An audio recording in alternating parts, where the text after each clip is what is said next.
So I read about lighting a menorah. Was it the menorah that we're lighting in the back, or was it some other menorah? Other menorah. What? So, Brian, what menorah was it? I don't know that. Okay. I know the Hanukkah menorah is generations later. Absolutely. Okay, so the rabbis really wanted to link this new holiday, this young holiday, which is not explicitly shared in the Torah. They wanted to link it back to the Torah. And so they found this part about the dedication of the tabernacle when Moses was in the desert with the children of Israel. And there's a whole list of the 12 tribes, and each member and each head of each tribe came and dedicated a certain amount of silver, a certain amount of gold, a certain amount of cattle, a certain amount of sheep. And together with all of that, they were able to sanctify and dedicate the temple, and then actually mount the menorah that they kept in the tabernacle, which was to be a living flame, always alight. It did have fewer candlestick holders than we have. So it's 8 for us, but it was 7, 6, which would be, which was 6 plus 1 is 7. Yeah, 6 plus 1. Yeah, 6 plus 1. That would actually match. So I wanted to ask a question about Hanukkah. One of the few actual commandments that we have on Hanukkah is to parsume nisa, so to advertise the miracle. One of the most important things is to advertise the miracle that happened to us with the rededication of our temple, with the oil that lasted. But over the centuries, there have been different ways of interpreting advertise the miracle. There were times in Jewish history when it was illegal to be Jewish, right, or very dangerous to be Jewish. And so the rabbis had conversations about, do we need to advertise the miracle, as is the commandment, if it's going to be putting us in danger? And of course, there are people on both sides, but mostly we were allowed to light our menorahs in the basement or with the windows closed. And the reason I bring this up now is because of this time in history that we seem to find ourselves in, where it's not like it was before October 7th. It's certainly not like it was when people had to hide their menorahs in their basements, but it seems like we're somewhere in between.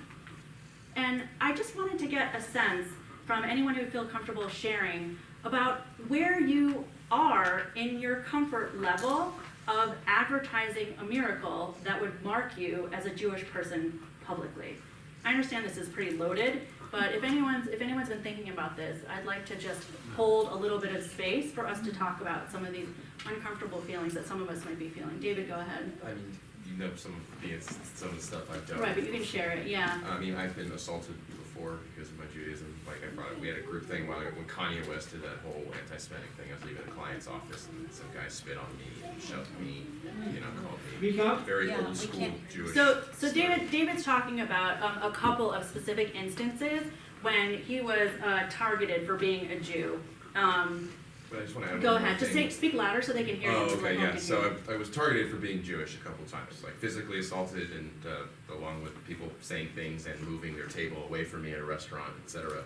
It's very uncomfortable, but at the same, I know God, life and health above all tends to be a big rule, but I look at it, at least with me, like I'm sort of uncomfortable, but you guys always see me wear my hamsa no matter what, and it's like our people have died for God and on God's name in history for so long, so it's kind of like, it's really conflicting. So it's like, sometimes God says life, health, take care of yourself, but then it's like I don't want to hide my faith towards Him, but I still rock it. Still do. Thank you, David. For our friends at home, David's saying that he does wear his hamsa wherever he goes, but it is an uncomfortable feeling of should I, shouldn't I, and people have died for our religion, and even so, it's a difficult decision to make sometimes, especially when you've had those experiences in Los Angeles.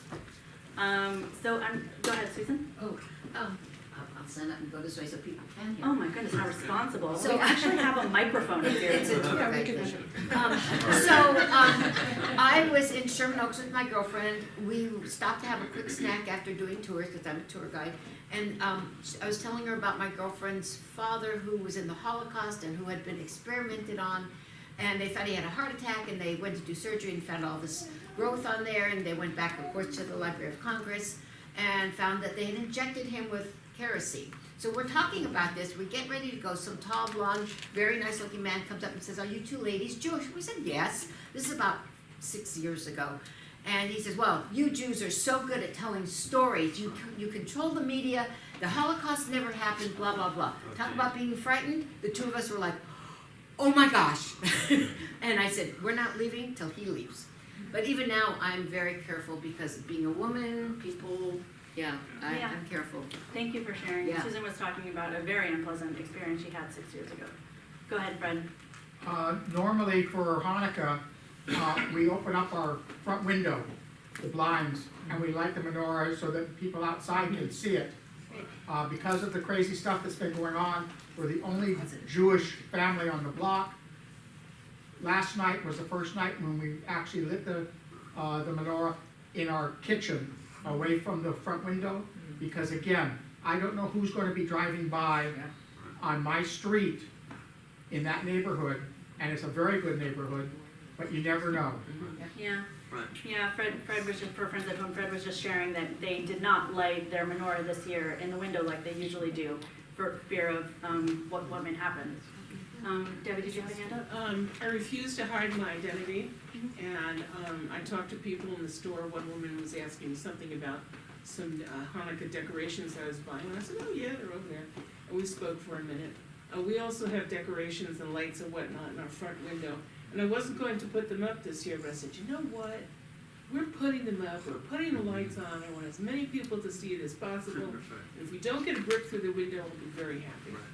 So you're thinking about it, Yeah, right? Oh, yes, So thinking. yeah, so But still Debbie says doing. she decided, even though she wasn't going to put her Hanukkah stuff in the window, and if she gets a brick through the window, if she doesn't, she'll be happy. Yes. But that's not something you were thinking last year. No, Right. never. Yeah, Richard, go ahead.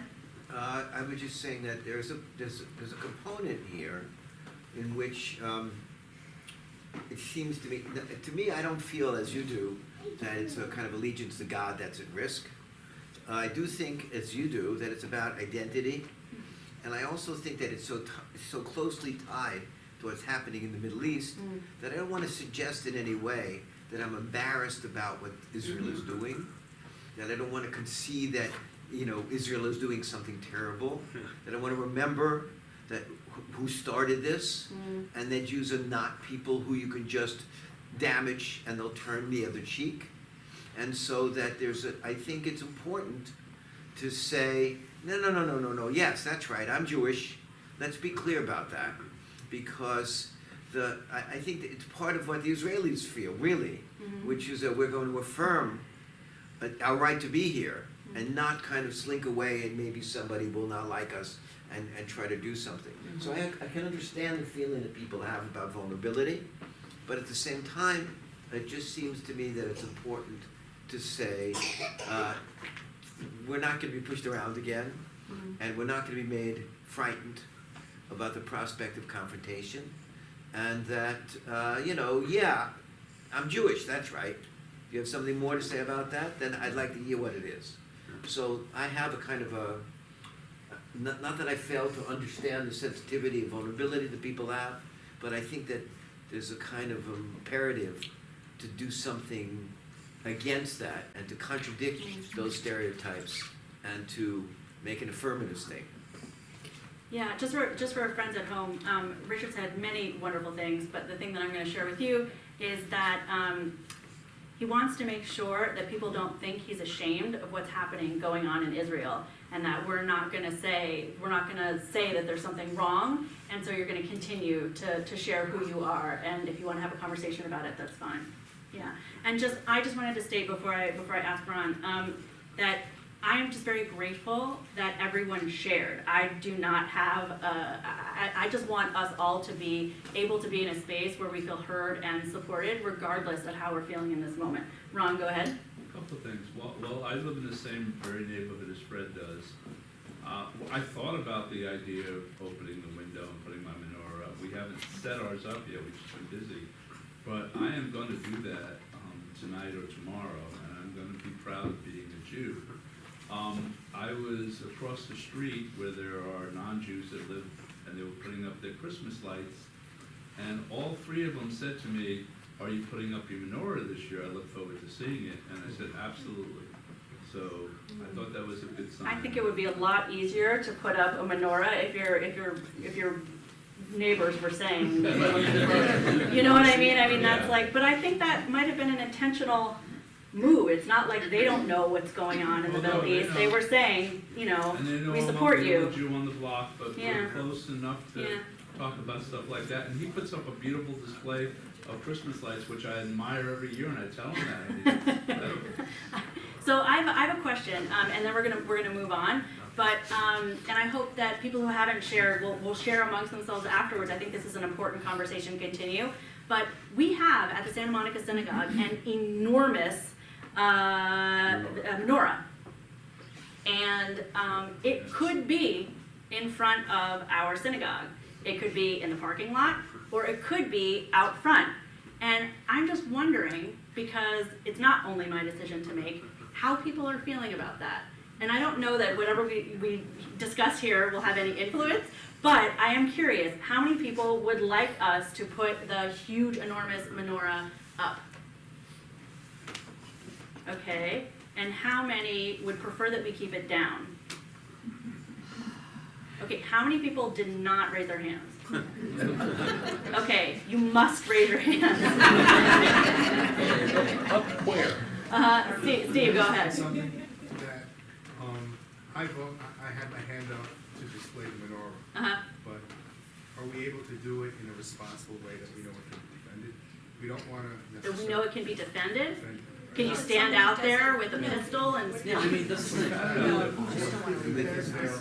we know it's not Right. necessarily defended? President Cheryl Stetcher is very annoyed with me right now. So basically, it's a really heavy thing. So really, the reason that we don't have it out there is because it is a very heavy thing, and I am not going to pick it up. So We've had it there before. yeah, who picked it up? Fred did. We had it on Santa Monica Place. Yes, We that's had what it out we on did. 3rd Street. Yes. Oh, yes, Yeah. that's right. We took it down to the San Monica. I think we are really off the rails now, guys. Let's get back to Shabbat. Thank you for having this conversation. And we can't take any more, but I really hope that you stay a little bit afterwards and Kiddush talk to people about the things that you want to share.